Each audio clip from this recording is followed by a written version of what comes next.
Hello, bonjour, and welcome to the Don't Waste Water podcast. I'm your host, Antoine Walter, and in today's episode, I'm thrilled to welcome Lea im Obersteg as my guest. Lea is head of global design thinking at GF Piping Systems, the leading flow solutions provider across the world and proud sponsor of this podcast. We have been scratching the surface of design thinking several times on this microphone, so I thought it was about time to dive a bit deeper into it and to learn how it applies in a technical and industrial context. After 51 regular episodes and 15 bonus ones, today is the first time I have one of my GF colleagues on that microphone, and you'll swiftly understand why. Indeed, Lea will share how design thinking is a powerful approach to problem solving and how it can help companies of all sizes to beef up their innovation. She'll guide us through the stages of a design thinking project and demonstrate how the faster you fail, the better it is. Counterintuitive, right? In our conversation, Lea shows the common traits and differences between design thinking, growth hacking, agile, Kanban, and many other methodologies, how the design in design thinking may be misleading, and how design thinking applies in problems that involve humans and users, not in purely technical cases. She'll share how to design a prototype with regards to the hypothesis you want to verify, how you shall carefully select the problem you'd like to solve, and how starting small is the surest way to deliver to then build on and iterate. She also addresses how hierarchy still plays a role within an innovation project, how to avoid a cultural clash when implementing design thinking into an existing organization with a strong history, and she closes our deep dive with the 3 very actionable tools you can apply from tomorrow on to beef up your innovation. We also discuss risk-taking, daring, teaming up, questioning beliefs, adding the planet as a stakeholder, and much more. I hope you'll like this conversation, and if you find out the tools Lea shares can be of interest to one of your friends or colleagues, do them a favor, grab their phones and subscribe them to the podcast. And remember, if you don't want to steal a phone, well, you can also send them a message or post a link on social media. Come on, do it for them, and I'll meet you on the other side. You're listening to Don't Waste Water, the podcast that helps water professionals to improve their wastewater treatment, optimize their operation costs, and keep up with the latest market trends. This podcast is brought to you by GF Piping Systems. As a leading supplier of piping systems made of plastics and metal, GF Piping Systems is the global expert for the safe and reliable transportation of water, chemicals, and gas. For more information, visit gfps.com. Hi Lea, welcome to the show. Hello Antoine, nice to be here. So I think we shortly discussed that in our preparation, but today it's a first for me. It's the first time I have one of my colleagues at GF Piping Systems on that microphone. So glad it's you. Glad that I have you as the first member of our company to be on that microphone beside me. But still, we have traditions. So let's start with the postcard.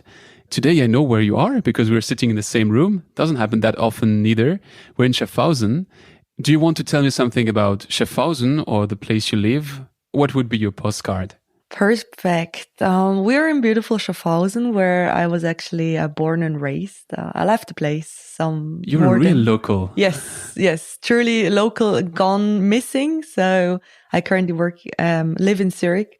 So I do commute with the train back to Schaffhausen. And I think what people love about the place and what I love is the Rhine River, where you have the biggest waterfall for sure in Europe, Rhine Fall passing by. And I think growing up here, it's the perfect place to go for a swim. So the postcard would be lots of water going down the river. Well, by the way, if you come by train, you have the best postcard possible because the train really goes next to the Rhine Falls. So I think that's a good way to advocate for people to take the train instead of the car. So yeah, I think that's probably the best possible postcard from Schaffhausen, or from my very little experience. I'm not a local. I think I say once per podcast that I'm French. So that's the moment I say I'm French. So glad to see that I have someone who really knows what Schaffhausen is all about. Now that we've made this very context about where we are right now, let's introduce yourself. How did you arrive to this field of design thinking? What led you to that? What is your personal path? I'll try to make it not too long, because my partner always makes joke about me telling, like, I don't know, I have my life story, but I do think it makes a difference understanding how I came to the job as head of global design thinking at GF Piping Systems. I think what's the initial spark was my work as a salesperson in the watch industries. So that's how I earned my money when I was 18. I kind of needed to have a job, and I started to work in Lucerne, most beautiful city in Switzerland, where all the tourists, mainly from China, came by. And I think that's where I learned how important it is to get different customers to understand what they need. It's very different if you sell a Swatch watch to a little girl or to a Chinese party member. They have different needs, they have different wishes. And that's really what I realized, how important it is to understand the underlying need, not just the product that they want to buy. And I think that's also what made me realize how important the human interaction is.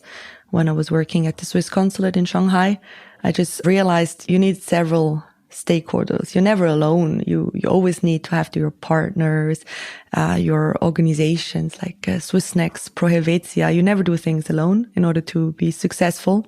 And I think that's the things that came together when I was working in the strategy department of Credit Suisse, one of the two major Swiss banks. Again, it was all about pushing the strategic agenda forward, making decisions about the future. And I think that's really where I realized I want to have a job where you work on the future with people and also thinking a bit about the future differently. Banking industry, there was little need for change back then, where everything was like, yeah, well, we earn our money, we have our great relationship managers. Things started changing also with the investment banking. And that's really where I started the journey to look for another position. And I ended up, at least work-wise, back in Schaffhausen, working for the GF Corporation as a design thinking champion. And now here at Piping Systems, it's really bringing that together, like a deeper understanding of the needs of our customers with a strategic foresight on deciding where are we going, where are we investing in order to stay competitive as a company. So watches, bank, that was a very Swiss path, and then something went wrong and you went for piping. So that's a weird move. I'm only missing chocolate, I would say. True, very true. On your experience in Shanghai with the consulate, does that play a role as well? Because all of a sudden you're in a different culture. How did you live this part of your life? What was your main experience there? Mm-hmm. I think I'm very blessed that I speak Mandarin due to my mother, who's from Taiwan. So big shout out, thanks to her. Growing up here in Switzerland with a second language really helped to get a deeper understanding. And I think living in Shanghai made me realize how there are similarities as well. Even you have a different culture where you talk a lot about not losing your face. There are still needs, and you can still tell from the expression of your counterpart, of the mimics, the gestics, if the person is engaged. And it doesn't even need that much baijiu, the alcohol, to make people warm up, but it's really about seeing and understanding. And I think that's also what I see nowadays. I'm still working with our colleagues in China, currently remotely. It's about understanding the situation, the context of our customers. And even if it's maybe not as straightforward as maybe with the US colleagues, there are still a lot of nuances. And that's the beauty, again, about a design thinking approach. You're understanding the context as a person is living in. So you're not trying to put a Swiss mentality on a Chinese customers, but you really try to deep dive into their reality, which helps if you can be there. So definitely living in Shanghai helped to understand the way of living better. I think we now gave several spoilers about what our conversation will be all about. And of course, it's going to be about scratching the surface and then going a bit deeper into this design thinking.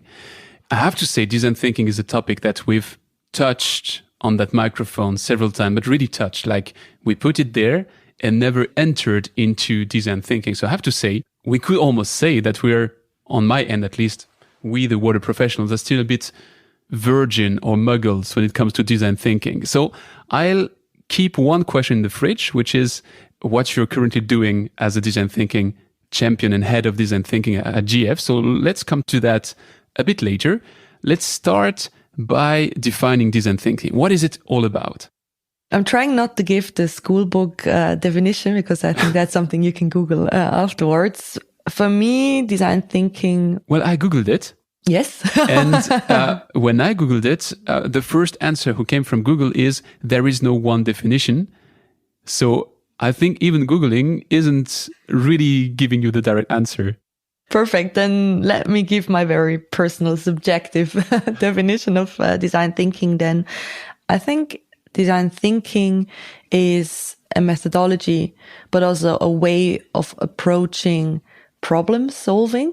And that sounds very abstract. So let me come to some examples afterwards. I think it's all about a iterative approach where you start with a problem statement, you dig deeper, you open up yourself to a lot of opportunities on how to solve that problem that you've identified.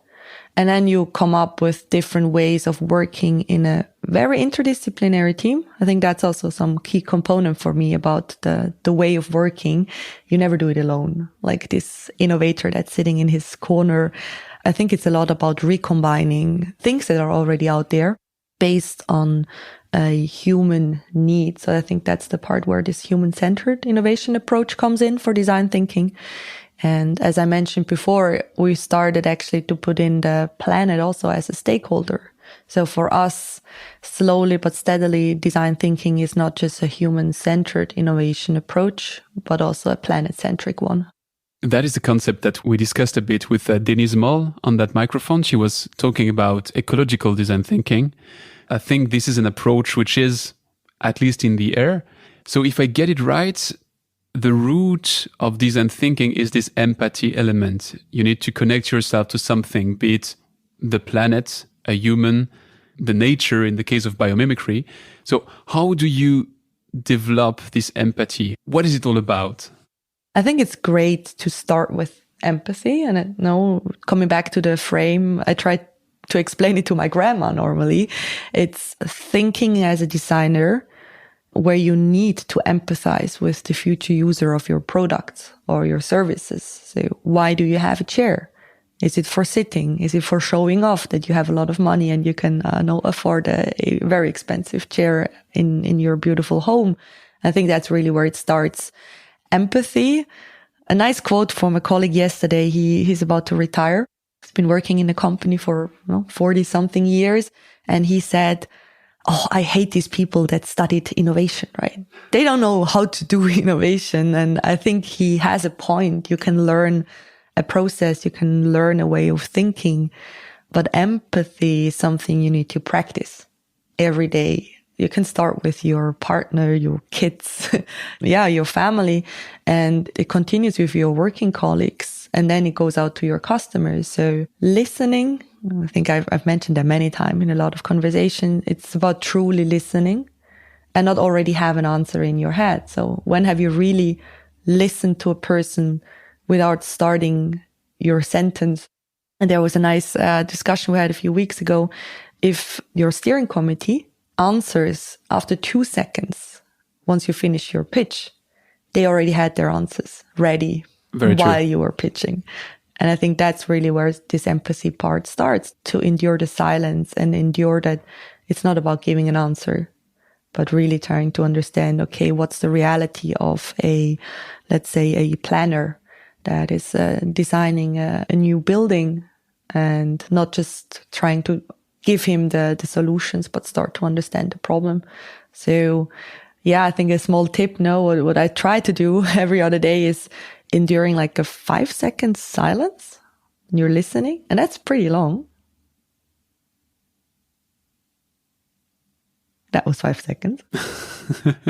And only then start to make sense of what the other person said. And I think that's where empathy starts. Yeah. So that has this element of active listening. I guess it's not everything about the design thinking methodology, but that's the start, if I get it right. I think it's really this core in order to dig deeper. Again, that's also one of the, asking the 5 whys. It's, something you Google again and said, yeah, ask 5 times why. I don't need to Google it. I have a 2-year-old daughter, so it's not 5, it's like 5 million whys. Yeah. But it's true that at the end you end up always talking about the universe because the root of it is. And again, it goes similar into understanding a user needs, right? Is it, do I need a piping system to transport liquids? Or is actually the job to be done on your customer sides, it's ensuring that your entire system is running? Or is it actually as a installer that you just have zero downtime and then you go deeper and deeper and deeper? I think that's really where the beauty then comes for us as a company then to take these insights and do something with it. And that's normally the biggest or most difficult part, is to say, okay, now we take a decision as a company to try to solve certain problems and not all of them. So focusing on a few things that really matter to the customers and make a competitive advantage is something that's challenging as well, because we live in a very competitive industry, right? I think after all your podcasts, you've seen that. And it's really about what are the customers willing to work with together with you? What's not only about the money part, sure. I mean, costs is something that's always a discussion, but what can you bring to the table that the counterpart says, okay, no matter what, you help me, and that's why I will want to work with you. And all of a sudden you start talking about other things than just the cost and why we are more expensive than our metal competitors. So it starts by identifying the problems. So that is this active listening, the 5 whys, and going really to the root of it. And then once you have this full wealth of problems, you then pick the one which are the most pressing probably and try to solve them. Also the one which pass to what you can solve yourself. And you mentioned the iterative aspect of things. When does that come in play? I think iterations are at the heart of it. And it's, again, something that's maybe a bit counterintuitive coming from a traditional product development in an industrial company. You normally also do, you do some first prototypes, you have an idea, you go into the 3D printing, and then you develop a first mold and you go out into the market. And what the entire design thinking methodology is telling you is start small, do lots of very rough prototypes. And the prototype can be just literally a sheet of paper, and it can be a mock-up on a screen. And there it already starts, because you all of a sudden see that your great idea has many flaws, actually. You're like, okay, what's the next step? How do people actually make decisions? So the prototype, I think, compared to a technical prototype where you check the functionality, is actually testing the way how decisions are taken, how your customer is approaching a problem that they have. And through these discussions and many, many discussions, you come to a better solution. And I think that's the iterative mentality that goes through the entire cycle, because you become more and more concrete. And I think that's the next myth about design thinking. It's not about never-ending beautiful cardboard prototypes, but you start with a piece of paper, you go into cardboard, then you become concrete. And the more money and time you invest, the better the decision should also be. So it's also about making better decisions along the way, and not, after 3 years of development to say, we stop a project. I think that there's an element of MVP in what you just said, which I'll put together with my other question in the fridge, because that's something I want to dive a bit deeper into it. But right before, you mentioned job to be done, which I also read as a methodology, the job to be done methodology. You have the lean startup methodology, you have growth hacking as a methodology, you have agile by certain aspects is also a similar methodology, and then you have design thinking. Is that all different names for the same thing? Or do you have major differences between all of these words? Or is it the place where it applies in the process which is different? What is your take there? I think we as a company back in 2016 or even earlier, with our previous CEO, Yves Serra, and he's now the president of the board, he made a very strong, bold move while working with IDEO to say everybody at the company should be customer-centric while innovating. You could have replaced design thinking with a lot of different innovation methodologies, what's for me the biggest difference is really that human-centered part. You can work on an agile methodology, also ignoring a bit more, the customer side. Sure, you have kind of the user journeys, etc. So in all these different methodologies, you do have similar patterns. And that's also what I often say. I'm not the Methodenpapst in German. So I'm not like, okay, you have to do it exactly like that, but really rather think what's important for the project to be successful, what's needed to come up with a good business case. You have to work in an agile way in order to be faster with decision making. So our project team meets weekly. You take decisions. You have kind of clear tasks. We have a Kanban board on where you work, but I would say, we're now Scrum because it's again Kanban, taking Scrum. The best. Exactly. Yeah. You're right. There are other ones which I didn't mention. Yeah. So I think that's also the beauty and the hatred about these innovation methodologies. It's not about doing them or following a strict process, but it's more a variety of things that can help you to make better, faster decisions as a company. So it's tools in your toolbox. And then as long as you keep the user-centric approach or planet-centric approach, you're probably right. And the best, yesterday, I was at a working session, best slogan ever, a fool with a tool is still a fool. So if you're not willing to open up to challenge the status quo, I can give you 10 or 20 tools and you will still come up with the answer that you want to hear.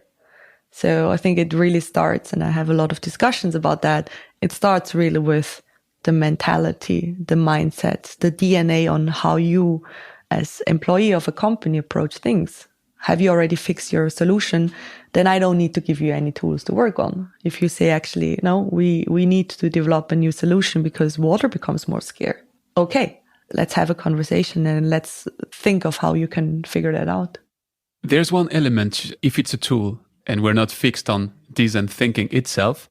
When you tell me design thinking, I remember when I was a kid, my father was saying, hey, that's design. For him, that would mean it's nice, it's beautiful, but it's probably absolutely unpractical, but it's nice. So if I get it right, design thinking is about the exact opposite. We don't care if it's beautiful. We want it to be very practical and to be very catered to the user. Is it doing a service to the full methodology and the approach to still call it design thinking? Did you have some pushback from people saying, why design? Yeah. Especially in China, when I tried to translate it into Chinese, I had many big kind of discussions because design is such a used term. No, it's like, I don't know, law or I don't know, being a doctor, everybody has a mental picture in the head. I think what's still the beauty is about, again, that empathy part.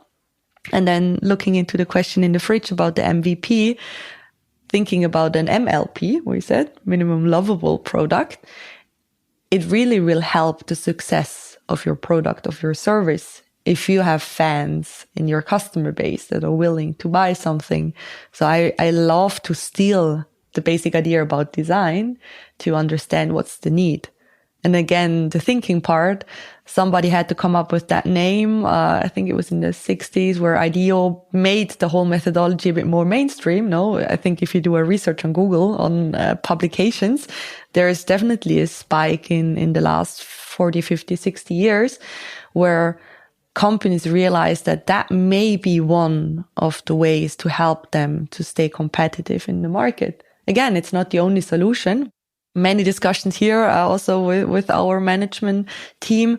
It's not a magic pill that you can just swallow and all of a sudden everybody becomes very innovative and we have this 30 million opportunities popping up.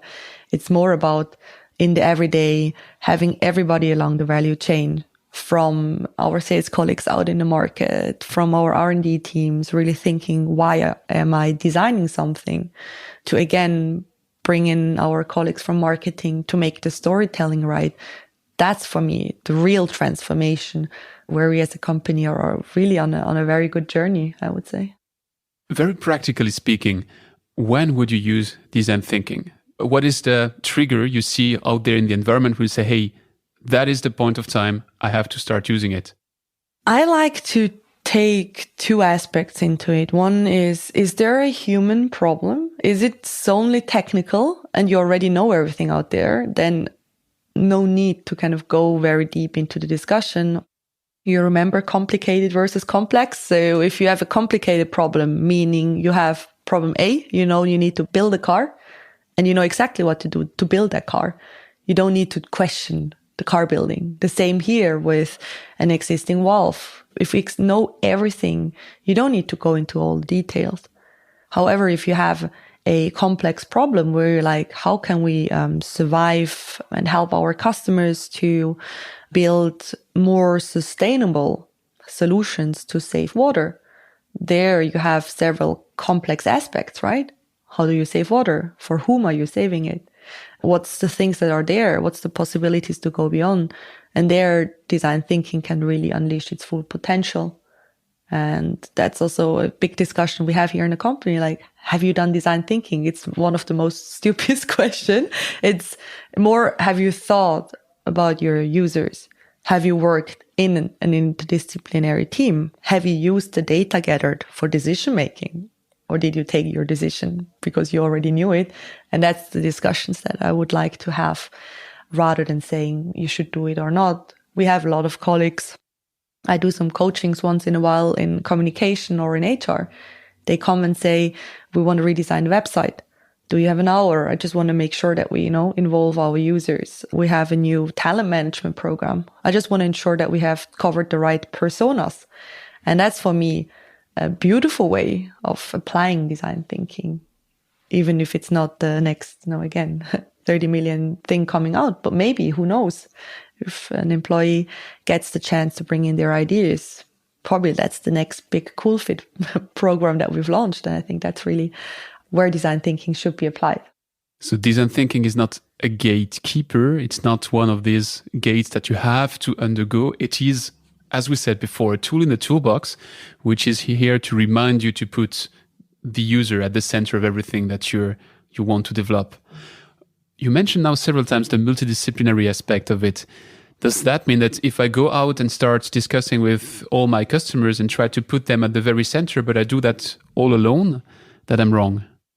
It's better you do it by yourself than not doing it at all, definitely. I think, again, where the full potential is unleashed is when you come back and you have a team of maybe experts, but also maybe people that are not too deep in the technical part, to come together to make sense of the data you've gathered.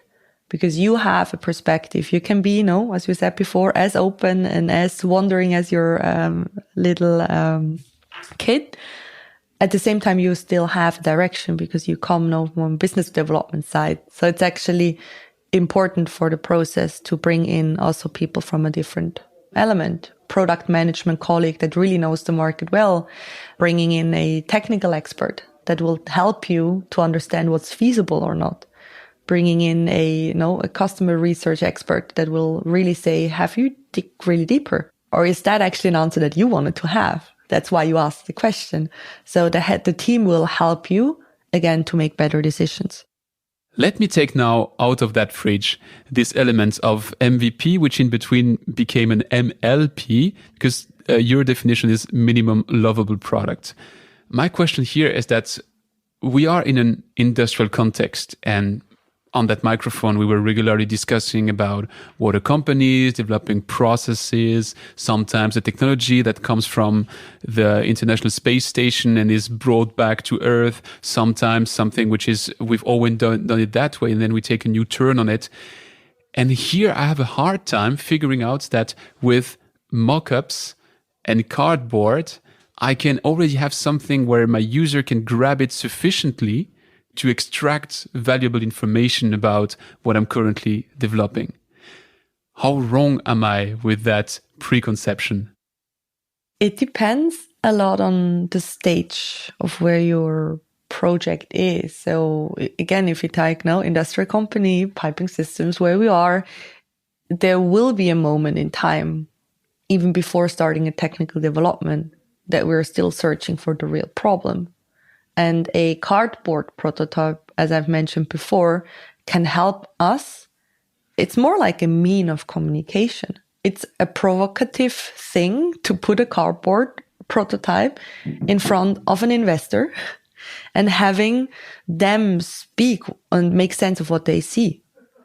And these are then the informations that you can take in order to make your technical development better, because you will understand that safety is a huge concept for them. They couldn't care less about the design. Or the opposite way. Actually, design is very critical because that element is shown in a pump room in China, where actually it's a lot about showing face again. So the design actually plays a bigger role, maybe, than the different parameters. Or you put them as a mock-up prototype with several sensors element, and they will tell you what they really need versus what's a nice to have. So yes, it's pretty provocative to put these prototypes out into the customer's reality. We had a project with building technology last year where we had an interview with a customer via Teams, as we often have. And just by clicking through a mock-up that we've designed through a few hours in the morning, we gathered so much more information. Or there was an example where we had a 3D prototype of a valve for our utility business, where there were some holes. And the customer said, like, what are these holes for? And then number one, if there's something to remember from today, ask back. Don't give the answer. So the interviewee of our team, she asked back, it's like, what are these holes for you?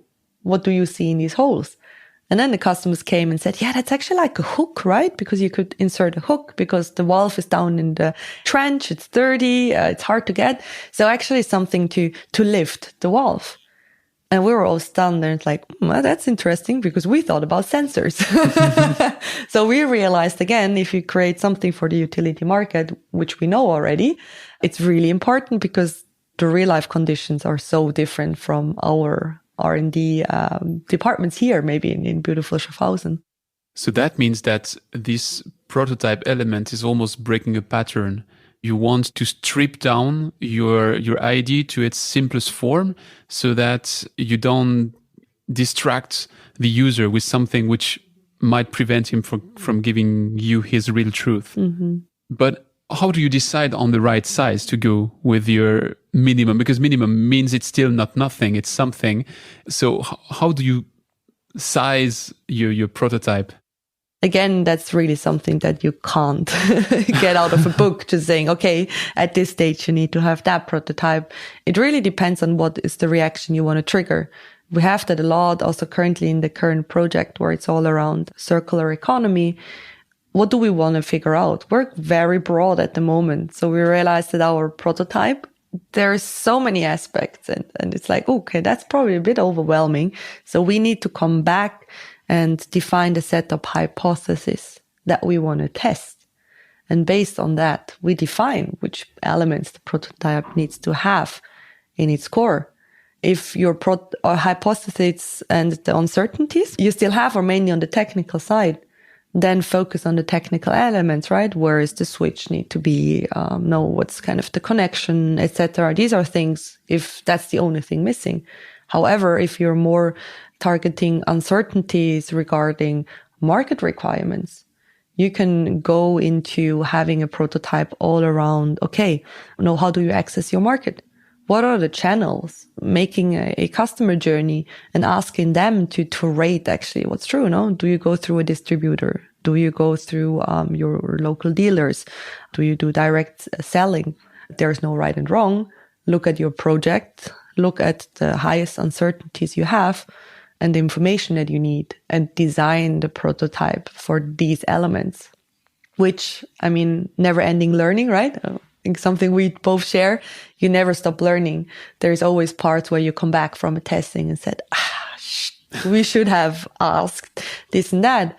And that's the beauty about iterations again. So we have in the current project, we had 3 weeks of first round of interviews. Now we start with testing. And every week when we get new feedback, we can actually adjust the prototype on the fly once we've verified or falsified one of our hypotheses. And that needs guts. I can imagine. You mentioned the never stopping to learn. There are two elements into that. The first is, as much as I love the idea, I've discussed on that microphone with Paul O'Callaghan, who wrote a full thesis about how long it takes for water innovation to go out there in the market. And what he was showing is that even the most successful technologies take 30 to 40 years to go out there in the market and to reach mass market. So that means that there's also a full wealth of other technologies which simply live there somewhere and never reach that mass market. So what I want to underline here is the kind of conservative nature of that industry. And when preparing for our discussion, I read that that's sometimes a major barrier to design thinking. And the example they were giving in the literature I read was about healthcare. And they're saying in healthcare, you cannot take the risk to go out and put something which might be too innovative or going really against the habits because there's life on the line. And that is something we share with the water industry. If we make something really fancy, which might be very, very promising on the long run, but in between you get water at your tap, which is of a bad quality, then you have a big problem. So how do you overcome this element of the conservative aspect to still not limit your creativity, but on the same hand, stay reasonable, if that's possible? Two things. I learned from you the beautiful word chasm, right? So really thinking about the early adopters, your early fans, the ones in your industry, no matter it's now the water industry or the healthcare industry, to really find these customers and stakeholders that believe in a different story and start small. I think, again, if you say we want to change the whole world, we'll be sitting here and drafting a plan for the next 40 years and don't do anything. Or we start to try again to empathize with our kind of lead users and see what are their pains. And that can be sometimes very small things to lead to some quick wins.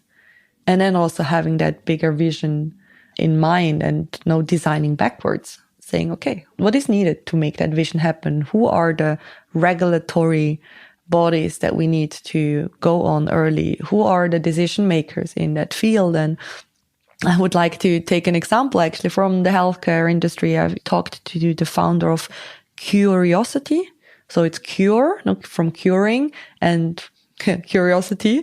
And the startup founder, he said it takes a lot of patience, years, again, it needs perseverance to show these examples. So it's all about using VR to use with stroke patients, with Alzheimer, with Parkinson, with MS, by actually showing them in a VR reality how the body parts could still be there. And they start to use it again. And again, it's something that takes a lot of time for the patients to practice, but our brain is super intelligent. There's so much things wired and something we can learn again. I think that's a beautiful example where this is one part. It's the user need. It's the patient that has a problem. And then starts the hard work. You need to work with the Reha-Kliniken, with the recovery centers. You have to work with the doctors. You have to work with the insurance companies. You have to work with the end users as well. You have to work with the nurses. And he showed that, because you just mentioned it, it's a beautiful example. He said there was a nurse that was been working in one of the clinics and said, yet another innovation. I mean, they pass our place every other day. And she came back and said, after 30, 40 years, that's the first time that she saw a technology that really helps the patient. And that's the same, I would say, in water industries, to find these people that believe in it and really find the real problems that there are. There are many things. And it's also about not coming and saying, oh, everything is wrong that you did. There is so much tradition that we can be really proud of. So start with that, see what other things worked and see how we can add to that. I think that resonates quite well with your concept of minimum lovable product and what you explained around how you need to have those first users that really love it. And again, that's a clear bridge with growth marketing, which is all about narrowing down and finding the user for which what you are developing is gold, and then rebuilding from there and to reach mass market. Now there's one elephant in the room. We are both working for a 219 years old company. And I've said the market in general, and I've been very generic to say that, yeah, you know, people can be reluctant. I mean, let's be now very concrete. In our company, GF Piping Systems, if you come and say, hey, we want to change the way that we approach innovation, we want to bring in this new methodology, what was the first reaction? Was it, oh God, we were waiting for 200 years for that and we're glad it comes? Or was it like, hey, we've been working for 20 years, for 30 years, for 40 years, and we're very successful. Why shall we change something? I think naturally, if there's new things, it's always like, okay, yeah, prove it first, right? And then we see how it goes. What I like about the GF mentality is people generally open. And we have been successful. So again, if I talk to our sales colleagues out in the market or our product managers here, we are successful and everybody is giving their 150% every day. And I think that's a great basis to start to work more and more on innovation. And that's also the approach that I, as a person, like to take is I'm not coming and saying, please, Antoine, stop what you do. It's more, how can I help you to make your work better? And again, with growth marketing, I've never tried to bring everybody to the table and say, oh, you have to like it. It's more, again, where in the company are people that would like to work on things and they can have support? Where are the people that believe in a project, in a challenge that we have? And let's work together, make it concrete. No, let's make a business case together. Let's work on an actual challenge that you have. And that's where I believe strongly that this change can happen. People talk a lot about U-boat projects, so kind of the submarines that go through. I'm not a big fan of trying to hide everything and come up in 3 years. It's more about finding the right people in the different departments and the different business units to say, okay, let's do something together.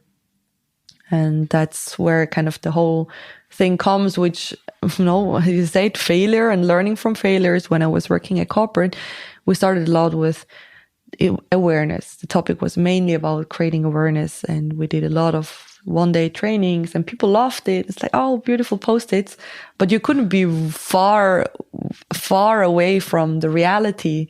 Innovation is nothing about the Post-it itself. It's about being flexible with the ideas you have, being able to reconnect. And I think that's really what's more important than sending everybody into kind of a session where you learn how to use a Post-it. It's the mentality. It's good that you mentioned the Post-it, because I think that's the other big image of design thinking, which I didn't give so far, which is that, yeah, it's all about Post-it on the wall. And that's a part of the methodology, but the methodology is not about selling or using Post-its. So one element that you shortly explained before was the example of Yves Serra, so the former CEO of GF, that brought in the methodology. And the thing which I don't get here is, I mean, you've seen that video probably 50, if not 500 times of IDEO developing a new shopping cart. And if there's someone listening to that didn't see that video, I'm going to put the link in the show notes. But I'm absolutely sure that you've all seen that at least 3 times. And to me, the outcome of that video is that it's a very flat hierarchy. There is no real boss and employees. Oh, you disagree. I like that. So if you have now a methodology which is brought in by the very top of a company, like it was the case here with Yves Serra, isn't it kind of the opposite to what you want to achieve on the long run? I think every change, now coming a bit more from my sociology and also from my management innovation background, every change needs multiple layers. And that's what I wrote my thesis about. Funny enough, it was about legitimation of new organizational innovation on the topic of holacracy, self-organization, right? It was like, whoa, why would you do that? And the beauty about this change is it needs all the different layers. You do need to have a top-down support saying, yes, we are willing to give our teams more decision-making power. They come up with a proposal, and yes, we are a company that's working, with hierarchical levels. You still have somebody that takes a decision, whether it's a business unit head, as Jens Friesenborg, for example. We do with that methodology give our teams more means to create a dialogue with the management to have a better decision. It's different if you come with a business case with very beautiful figures out of an Excel, or you actually have information from the market underlying the business case you're doing. So I think that's why you need the top-down approach of people trusting into the project teams and also being able to cope with that uncertainty, willing to take a risk, as we did with Oxford Flow, to say, okay, let's invest into a technology from a startup. And now we have to figure out all the pretty nitty details on how to integrate it. And it also needs the bottom up, where people need to take more responsibility. And it's hard to hide in a project team that really wants to push things. You need to have these discussions, the conversations, but not on your personal preferences, but really debating on what is the data telling you. So that was your very corporate answer. Yes. No. I'm being mean here. But I'd like to, because I saw your face when I was mentioning that IDEO was a flat hierarchy. So you disagree with that? It depends on the organizational design you have for your company. Here, compared to the Freitag bag as an example, where they've put in a holacracy where you have different circles, and within the circle you have experts that decide for themselves. They do consult the rest of the circle, but they do the decision.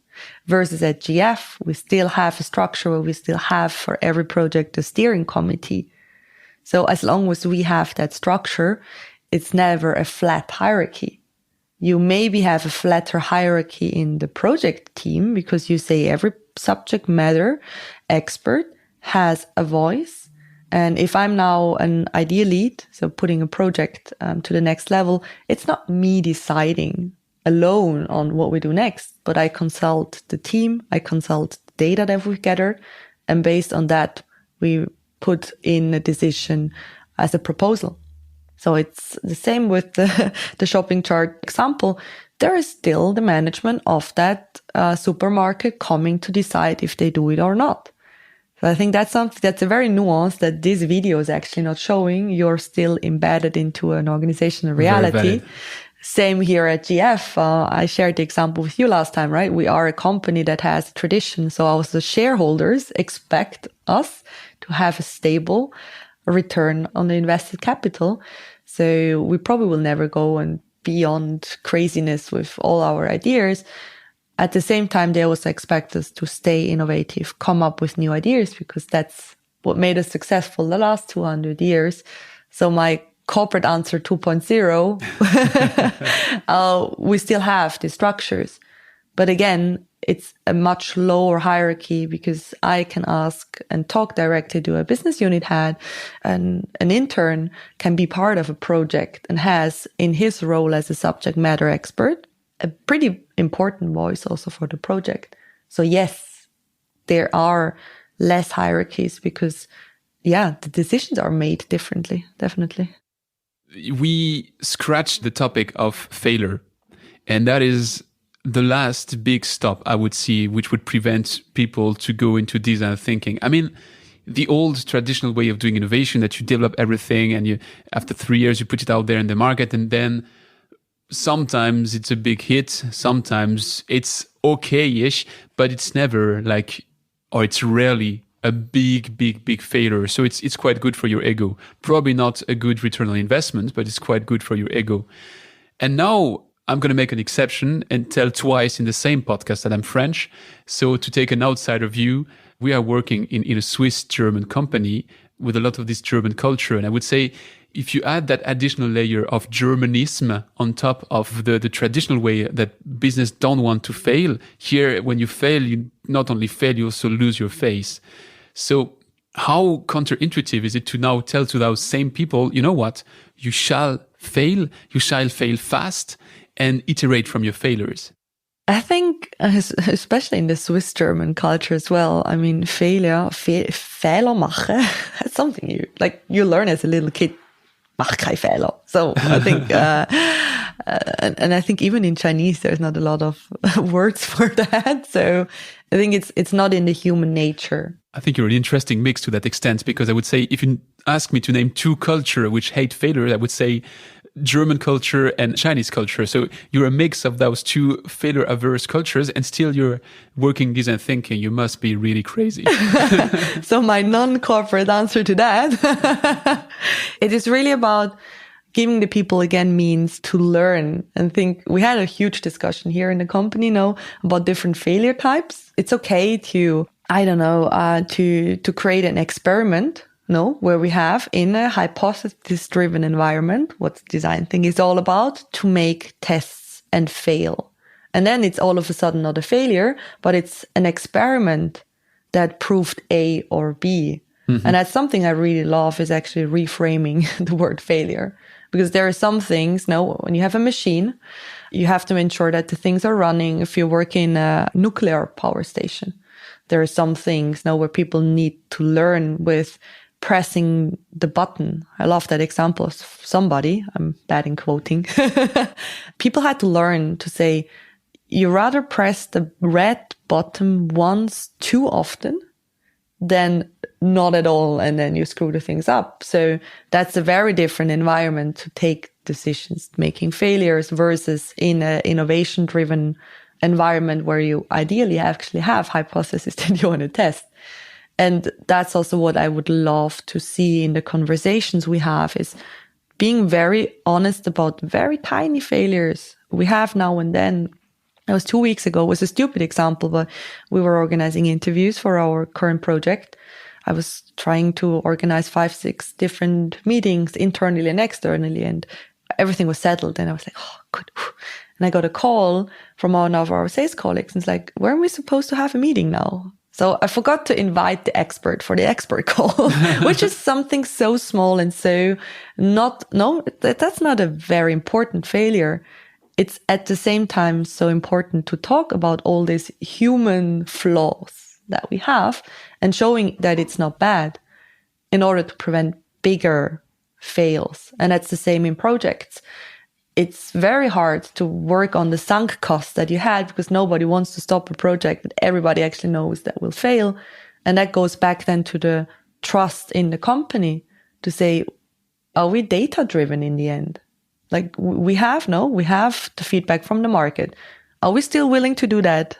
Everybody says it's not what they want. Are we still pushing it forward? We have the tests back now that the technical components, it actually needs to prolong because, the material is not ready. Are we still trying to push it forward? Or do we as a company take a bold decision and say, let's stop it? So yeah, we could do another podcast just on failure. You have to be aware of the environment, of the culture that we are in, and making concrete examples that people can start working with that concept. I think you just pronounced the word, which is key here, which is culture. I think we both heard that sentence so many times, that culture eats strategy for breakfast, but that pertains very true. And if you have this culture, I just read an example, I think it was yesterday, about cholera.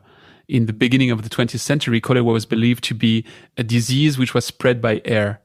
And it was written by the law in France, in Germany, that it is spread by air. And there was one guy in the UK that said, no, guys, you're wrong.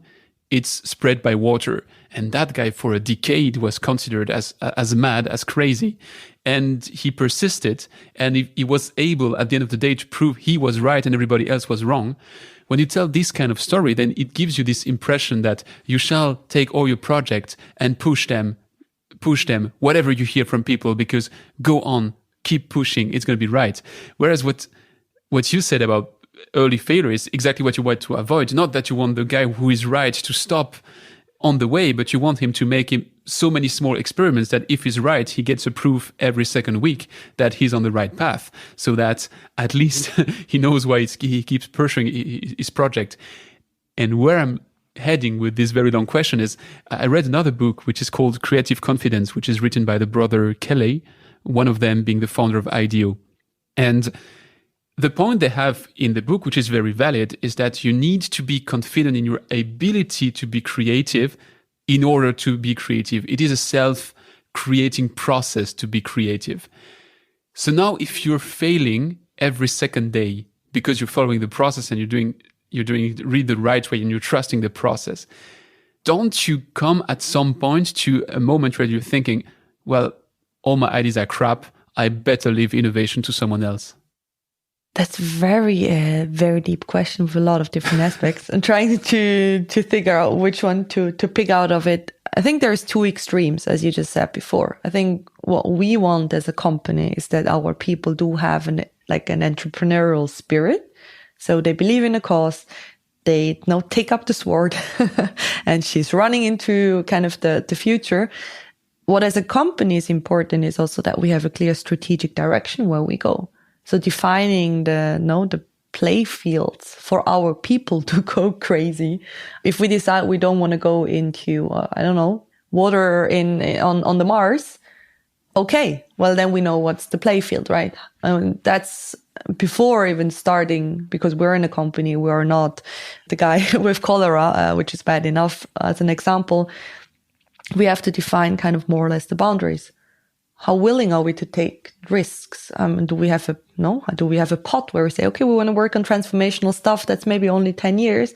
Or do we say we want to work on just sustaining the core? And that's a call to make. And out of that, you can then tell your people, no, Antoine, as a business developer, go ahead because water treatment is the next big thing. And this is kind of the playground you have. And within that, you need to have both aspects. You need to be the guy that believes in the thing. You ideally have a team around you that believes at least in the vision as well, that helps you to overcome all these uncertainties along the way. And again, it needs a lot of gut from an individual and as a company to say, we walked into a certain direction and we figured out that's a dead end. And that's something that's hard again, right? As a Swiss company, as a 200 plus years old company, it doesn't feel nice to say, let's stop something we've been doing for many years. So that's really, where the strategic aspect comes into play again, to say, okay, what's the direction we want to take anyway? And within that, you need to have that confidence as an individual, but also as a company. And then again, you need to have that, you don't see the podcast, the thing, like the clause to stay on the thing and just say, okay, whatever, I'll bite. And that also where the ego part comes in. No, don't put your ego in the center, because then you keep on pushing things that actually everybody tells you, look, don't do it. But also have that net of decision makers, of project team members that would say, whoa, okay, Antoine, please stop it. Seriously, that's stupid. And yeah, last but not least, I think when we go into this way of working, it again depends on which stage you are. We talk about front-end innovation, early stage ideas. We also talk about execution. And once you've decided on something, don't start to question everything from zero again, but really, focus on the project plan, focus on the nitty-gritty details. And that's also a mentality shift also, or sometimes other people. Not everybody is the best push things forward person. Not everybody loves to deal with Excel. So also come up with a team that knows at which stage you actually need to push the things forward. I'd like to close that deep dive with some tips, if you have some tips to share, if people want to not become an expert in design thinking like you are from day one, because I guess that's there is a learning curve, but want to implement some elements of design thinking to improve their way of working gradually. What would be like your top 3 tips that they can start using just after listening to this? Let's summarize from the start. I think the one part we said is really this deep listening. Mm-hmm. Especially when you don't understand yet what the problem or the solution is, just kind of start with asking the questions also to the right people, no?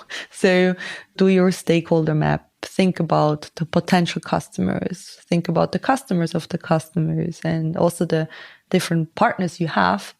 Again, we're still in a human-centered world yet. Let's see what the next 50 years will bring, no? If robots make the decision. But really think and create that landscape for you. Who are the decision makers in the organization? Also the informal ones. No? Is it more the sales? Is it more marketing? Think about the external partners you have and also the ones that you don't have as a contact yet. It needs a lot of guts to cold call people and say, hey, I think you're important to make my business happen. Can I talk to you? So listen, talk to your people, the known and the future partners to be successful. And the third one is trusting the gut feeling. Sounds very, hugging trees and everything.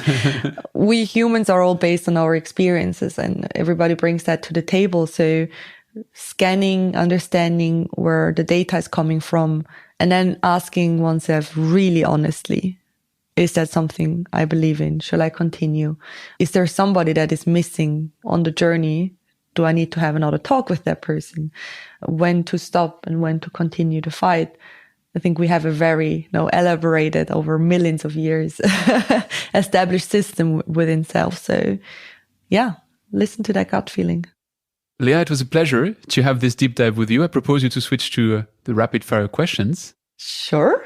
I'm curious what comes now.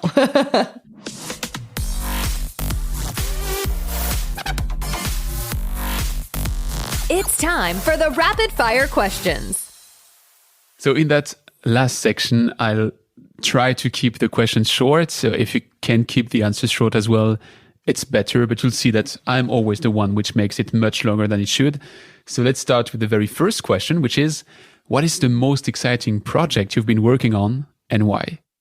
I'd like to quote the current project we're working on together with the sustainability teams, our sales colleagues, working on making sustainability a business for our company, and why there's such a momentum currently. There's lots of talks about sustainability, like there was about innovation a few years ago, and making that tangible, making that concrete really excites me, especially because we have a really cool team working on it.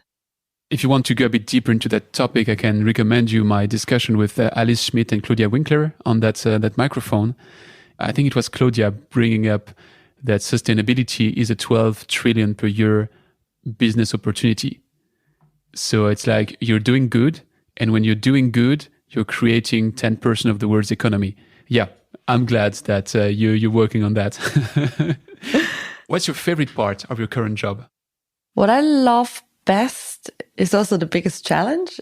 It's working per day on a lot of different levels. So you're working on the micro level of managing a project, getting sure that we get the interviews, that people know them get their deliverables on time, which is just very rewarding because at the end of the day, you see something out. At the same time, working with an amazing team and trying to further develop them as an individual, but also as a team or as a department. And also thinking on a third level, macro, where is innovation going? What is needed to make the company more successful, faster, and not drifting into bureaucratism is really what I love, is switching kind of every hour of my day into other meetings, other frames. And I think that's also the biggest challenge sometimes. Like, it would be really nice just to be in a project. I think I wouldn't be happy if I wouldn't have these mind fucks. That's probably the right point in time for me to take my last question, which was still in the fridge, which is, what is your elevator pitch to your role today at GF? Oh, shoot. Didn't practice that one. I think the elevator pitch is, as the head of global design thinking, I try to make this company successful with early stage ideas, to make them tangible, make them into business cases to create money. At the same time, really working with all our amazing colleagues around the globe to bring that culture transformation, that different way of working, into becoming a more resilient company for the future. What is the trend to watch out in the water industry? I think we talked about sustainability, right? Very briefly, I think putting on that planet-centric innovation approach will also help to solve a lot of problems we currently face. There is water scarcity, there is resource scarcity, there is pollution. And I think that's one part to look into. After this example of curiosity, I'm also much more open to digital. I'm really an analog person. So I love to have my phone offline and on flight mode for a few days. I think there's great potential to understand digital, not again as a tool or a solution to everything, but really thinking about opening up bigger spheres, but also again in small steps. So yeah. We could do another episode on that one. What is the thing you care about the most when you're working on a new project and the one you care the least? Interesting. So going now on the personality traits topic, for me, it's really about the trust of the people. So having the right people, expertise, but also mindset wise, and then having the right people with the right working ethics. So do you believe in this thing and just give your 150%, and also having discussions, not just ja und amen and everybody goes, but you really are we willing to also be vulnerable in the process, because innovation goes pretty deep actually, especially when you have fights over where should we go next. And the thing I like least, I realized that I'm not so much, even if I came from a science background, I'm just not that much into Excel sheets. There's people that are just much more they're faster, they're more aware. So I do always look that there is somebody in the team that is really fast with all the shortcuts. And Poor Excel, he comes like in every second answer to that question. It's so good, but it's such an underused tool in the end, I would say. Do you have sources to recommend to keep up with the water and wastewater market trends? And for you, I can make the question a bit larger. What are your sources that you are following to keep up with the current trends, or do you avoid trends? I think I must admit that my LinkedIn stream does give me some good hints on where things are going. I mean, your podcast comes up every other week with some new topics. I'm like, oh, I should keep on being out there. For me personally, I realized, because I'm not that much a social media person, I really depend on my personal contacts. So whether it's colleagues in the company, whether it's colleagues from other previous work stations, like the Vice Consul in Shanghai, I'll be meeting her next week, just to keep up with people, especially in different disciplines as well. It helps me to create my own personal trend radar, to understand where other industries are going, where academia is going, and having a handful of deep dive conversation per week instead of spending 3 hours online. And I'm also not that good with listening to podcasts, to be honest. So talk to the people that you have around you. I would say it's a pattern in everything you shared today. It's about people and being people-centric. So it makes about sense that it's also your first sources to go to. If not, I would be a bit concerned, you know. Last question. Would you have someone to recommend me that I should definitely speak with on that same microphone? Let's say a partner in crime on the planet-centric innovation aspect is Samuel Huber from the Good Patch GmbH. It's really this food and thought-provoking thesis about the planet becomes really like a very important stakeholder in innovation. So that's really where my brain gets kind of picked and triggered. So very spontaneously, it's there. And yeah, I'll just stop with that, actually. That's wonderful. That's a very good suggestion. Well, Leah, it's been a pleasure. I hope that at some points down the line, we can do that new deep dive on failure, because that's going to be even more counterintuitive than today's episode. So thanks a lot, and talk to you soon. Merci. Thanks for listening to Don't Waste Water. This podcast was brought to you by GF Piping Systems. Loved this episode? Head over to Apple Podcasts to subscribe, rate, and leave a review. See you next time.